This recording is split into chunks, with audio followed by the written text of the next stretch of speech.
The wiggle culture here. Would you let that 5-6 foot black snake live in your greenhouse? Where's he going to? Ah, he's going up here to the top.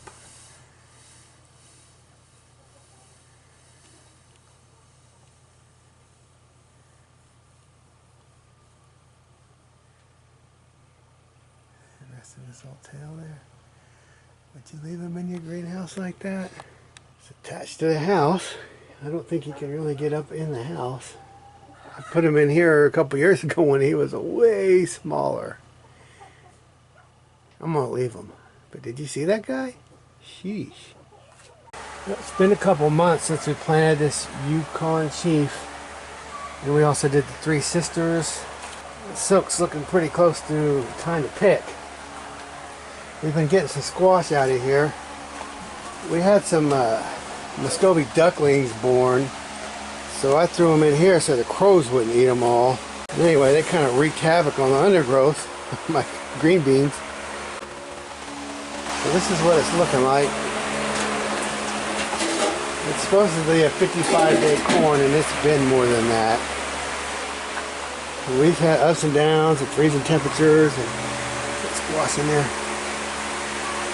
Squash coming on. The squash is really taken off. It's really been happy in here. And the corn, they're pretty small ears. Some of them have 2 on there. So it's been somewhat of a success. I mean, I'll get some seed out of it and they'll probably eat a little bit. It's getting pretty close with the silk. So anyway, I just wanted to show you what 2 months later looked like. A lot of people are just getting some seedlings of the corn, and I mean, we're about there. So what I'm working on today, I'm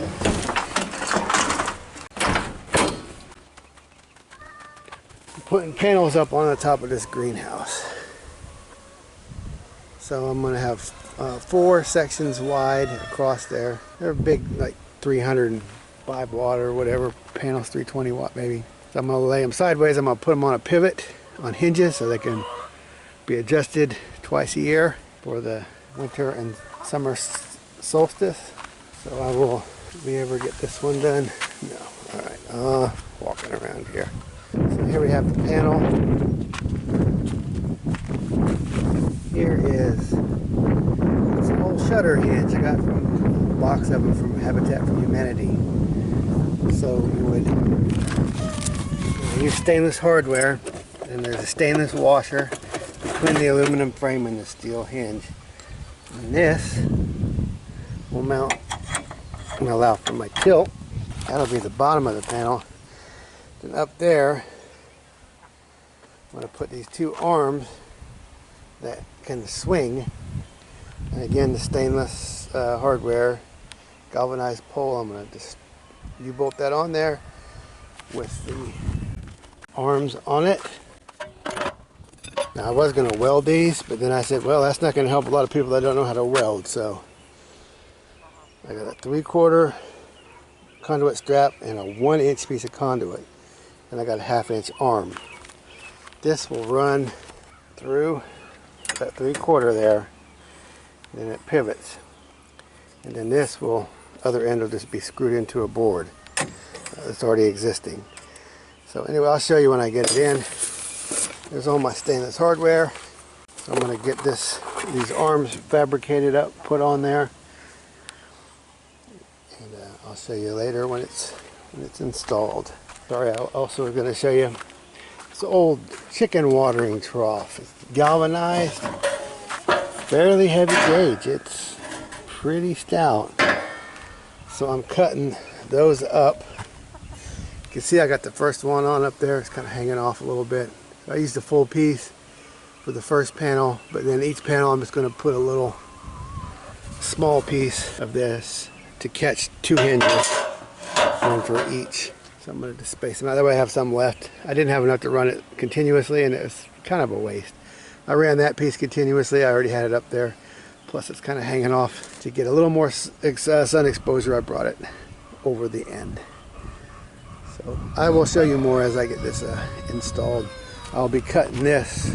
My chop saw is out of blades, So I'm going to be cutting it with a saw, just a regular circular saw. I'm going to cut it with this poor old tired DeWalt with a broken base on it. But I still use it to cut my metal. It's the metal cutoff blade. So I'm going to chop a few pieces and get them installed, then I'll show you what we're doing. Oh yeah, I wanted to show you the Muscovy ducklings. Problem is if we let mom run around, the crows will just pick these ducklings off, just carry them off and eat them, and they'll wipe them all out. In one attack, a murder of crows will come in and just take them all. And if any other bigger predator comes, they'll eat the mama and everything else. She's a sitting duck, literally. Not sitting anymore, but she's just a sitting target. So I put the ducklings in here till they get a little bit bigger, so they can fend for themselves. At least the crows won't be able to get them. The hawks will still be able to get them, and the owls love ducklings. So we definitely have to lock them up at night, but when they get bigger, we can let them run. Anyway, we put this old poultry netting. We kind of already had this little fenced area, so we just took this corner and just put our cattle panel across there and a piece of wire to keep the ducklings in, and then put a roof on it. That should keep the crows out. They seem to be doing okay in here.